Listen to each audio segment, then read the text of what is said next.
So Nate Rogers went shopping today, and he took the subway to see how people were responding to all the reports about coronavirus. Bill, the coronavirus now landing here in New York has many folks panicking, many others not so much. First, we checked out this Walmart in Valley Stream.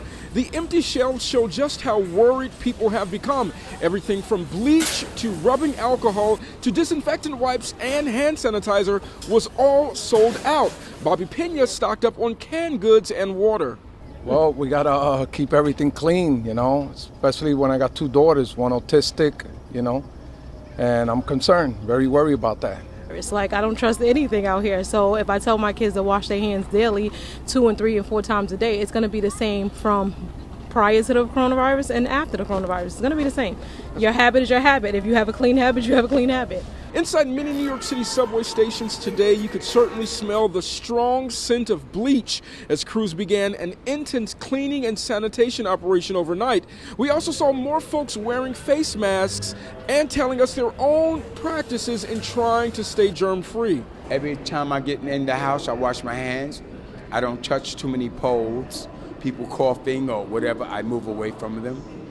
Now, according to the MTA, since 5 p.m. Monday, they've already disinfected 427 subway stations, 1,905 subway cars, and 1,974 buses. Sanitation crews have also serviced Metro North and Long Island Railroad trains and stations. We want New Yorkers to know that we're doing everything possible to keep our customers safe. And Bill, also noteworthy, the MTA says 100% of the accessoride vans have been disinfected. Many of those riders are medically vulnerable, and it's a top priority to keep those passengers free of any additional health threats. In New York, I'm Nate Rogers for Chasing News. Thank you, Nate.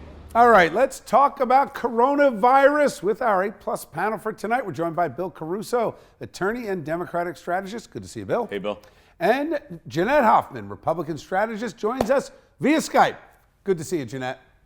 Thanks, Bill. Jeanette, is it the coronavirus that kept you out of the studio today?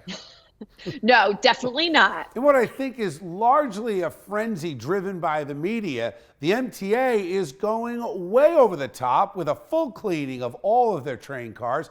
Meanwhile, New Jersey Transit, a little more cautious, responding as needed, saying that they understand the low risk in our area. Jeanette, what's your takeaway from this? Well, I think you should sanitize the trains as a matter of best practices all the time, right? But that being said, knowledge is power. We should all be practicing hand washing, just general hygiene, maybe not shaking hands as much, avoiding personal contact. Not touching our faces is a really big one. The CDC advised that. And I think all of us are really aware of how much we touch our faces per hour now, right? So I think most of it just comes down to common sense. It's a great point. Bill, let me turn to the political side of this. President Trump gets hammered by the Democratic candidates. I get it. That's the whole thing. They're preparing to run against him. One of them, at least. We'll see. But the real issue is, are we ignoring, because of politics, the actual implementation of best practices that have already happened, like screening at the airports, limiting travel, things that maybe we should be considering every flu season? Like a broken record, tell my children to wash your hands, wash your hands, wash your hands. That's what parents do. You should do that. Some of this stuff we don't need to go crazy over either. There's been hysteria over this. And not to diminish some of the crisis we see going on, particularly in China, but here at home, just sort of normal things that we do related to taking care of hygiene, being cognizant this time of year about touching one another and interacting with handshakes or things like that. Well, not shaking hands in Mass. Right. The priest said this over the weekend at Sunday Mass. We're going to just refrain from shaking hands, and that's it. I mean, if you're going to shake hands, you're going to do it, but it's okay to just nod. And that's not new. We, Right? as Fist bump. good Catholics, we know this has happened during flu season and other things on a regular basis. This isn't new for the Catholic Church. They're just instituting something they've done on other occasions. Yeah, exactly. So I think we just all need to calm down, follow best practices, treat this like it's the flu. All right. Thank you, guys.